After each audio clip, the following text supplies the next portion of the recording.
explicar um pouquinho, né, do que deu a avaliação da Bia. A gente pode observar aqui que no seu caso deu um percentual de gordura de 14,7%.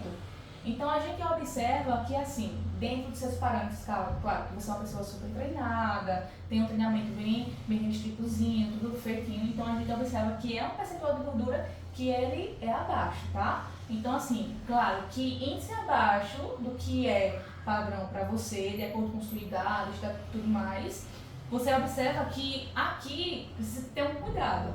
Devido ao quê? Devido que muitos hormônios também são sintetizados através da gordura. Então a gente observa que em relação à massa gorda você tem 8,6 kg, tá bom? Em percentual 14,7, como eu falei para você. E o que é importante também a gente averiguar? A questão da massa magra e da muscular. A diferença, no caso, a massa magra é tudo que a gente tira a gordura.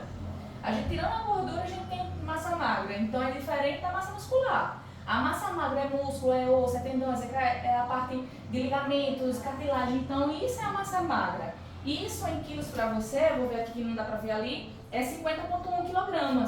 Cerca de 85%, cerca de 85,3% de massa magra. A massa muscular, no caso, a sua está 26,5 kg, cerca de 45,1%. Então, o que é interessante a gente ver? Como está a massa muscular, como está o músculo em relação à sua gordura. E isso também mostra aqui um fator de que realmente são parâmetros de pessoas bem treinadas, atletas. E a gente vê que em relação a músculo e gordura, você está muito bem. Então, a partir de 1 para cá, normalmente são pessoas que têm mais músculo do que gordura. Que na verdade é o que é interessante. O que não é interessante são pessoas que têm um percentual de gordura muito maior do que a massa muscular, tá?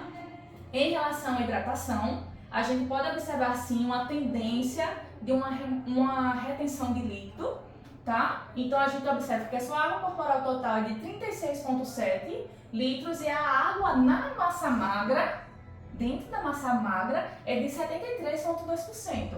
Então a gente observa que em relação a essa hidratação, você tem um pouquinho de retenção de líquido. Tá? Para uma pessoa que a gente visivelmente viu que esse percentual estava 14,7, a gente vê assim uma pequena retenção, tá bom?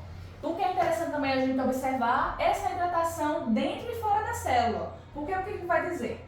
A água intracelular, no seu caso, está 19,6 litros e extracelular 17,1. Então a gente vê uma diferença muito boa e é mostrado também aqui nesse índice. Por quê? Dentro da célula você tem 53,5% e fora dela 46,5%. Então isso aqui é uma ovinha que quando ela tá cheia, ela tá legal, mas se ela der uma murchada assim, ela não tá tão interessante. Então a gente vê que a água dentro e fora tá tranquilo, tá tudo certo, tá bom? E a tendência é que ela vá para o azulzinho, tá bom?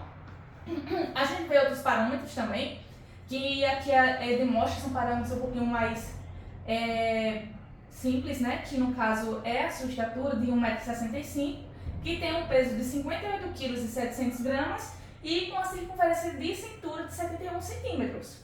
É uma pessoa de 29 anos e que tem uma taxa metabólica basal em repouso de um gasto de 1.326 quilocalorias por 24 horas. Tá bom? E o que é mais interessante ainda é essa análise celular normalmente, que não é enfatizado tanto, mas que é utilizado muito na parte científica, que é esse ângulo de fase. Esse ângulo de fase vai dizer como é que está a sua saúde celular. Que isso aí é mais importante ainda. Por quê? Como também está aqui são parâmetros também de uma pessoa muito bem treinada, que normalmente são atletas e tudo mais. Então, quanto maior estiver esse ponteiro para lá, melhor é. E o inverso aí já é bem prejudicial. Normalmente as pessoas que estão entre esses parâmetros, abaixo de 6,6, são pessoas que têm alguma inflamação subclínica. Então, às vezes, quando está bem mais baixo, às vezes são pessoas que estão em tratamento com quimioterapia, então não é interessante estar abaixo desse nível. Então, normalmente, desse nível de 6,6 para frente, no seu caso, né? Para outro pode ser outro parâmetro, para outras pessoas. Porém, são pessoas o quê? Que se exercita, que se hidrata, que se alimenta muito bem, que dormem bem. Então, as pessoas que têm esses hábitos diários, ela tem uma tendência a aumentar.